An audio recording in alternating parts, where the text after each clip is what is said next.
ఇంకొక పక్క 1% రెల్లీకి ఇచ్చారు అధ్యక్ష.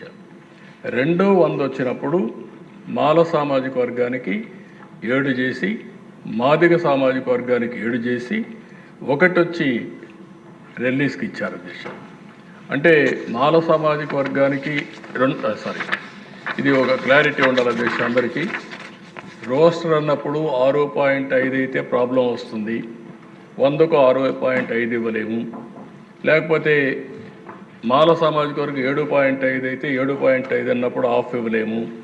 ఈ రెండు ఆలోచించి 200 పాయింట్లు తీసుకొని రోస్టర్ని ఎస్టాబ్లిష్ చేశారు. ఫస్ట్ 100కు ముందు చేశారు, నెక్స్ట్ 100కు చేశారు. ఫస్ట్ 100లో బ్యాలెన్స్ కాదు కాబట్టి సెకండ్ 100లో అందరికీ బ్యాలెన్స్ పెట్టారు. మూడో దిశ ఇది బ్యాక్లాగ్ ఉంటే 1 year వరకు బ్యాక్లాగ్ పెట్టారు. ఆ బ్యాక్లాగ్ ప్రకారం ఇవ్వడానికి కూడా రికమెండేషన్ ఇచ్చారు. అంటే రిజర్వేషన్స్ ఏ విధంగా వస్తాయంటే ఫస్ట్ 100 పోస్టులు వచ్చినప్పుడు 8 పోస్టులు ఎస్సీ అంటే మాల సామాజిక వర్గానికి వస్తాయి, మాదిగ సామాజిక వర్గానికి 6% వస్తాయి, 1% రెల్లి సామాజిక వర్గానికి గ్రూప్ 1కు వస్తాయి. 3 కలిపితే 15% అవుతుంది. నెక్స్ట్ 100కు పోయినప్పుడు బ్యాలెన్స్ చేయడానికి మాల సామాజిక వర్గానికి 7, మాదిగ సామాజిక వర్గానికి 7, 1 రెల్లి సామాజిక వర్గానికి 7 + 7 1 15 వస్తాయి. ఈ రెంటుల్లో చూసినప్పుడు 200 వచ్చినప్పుడు మళ్ళీ బ్యాలెన్స్లో 15 వచ్చి మాల సామాజిక వర్గానికి, 13 వచ్చి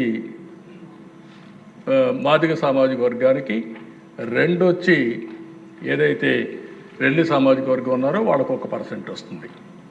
పర్సంటేజ్ వైజ్ సమానంగా అంటే అక్కడికి వచ్చి 2 వస్తుంది, ఓవరాల్ బ్యాలెన్స్ అవుతుంది.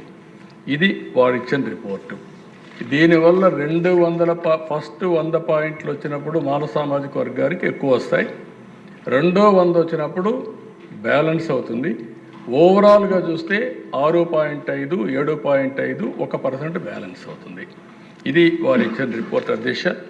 ఈ రిపోర్ట్ని యాక్సెప్ట్ చేయాల్సిందిగా ప్రతి ఒక్కరిని కూడా రిక్వెస్ట్ చేస్తున్నా,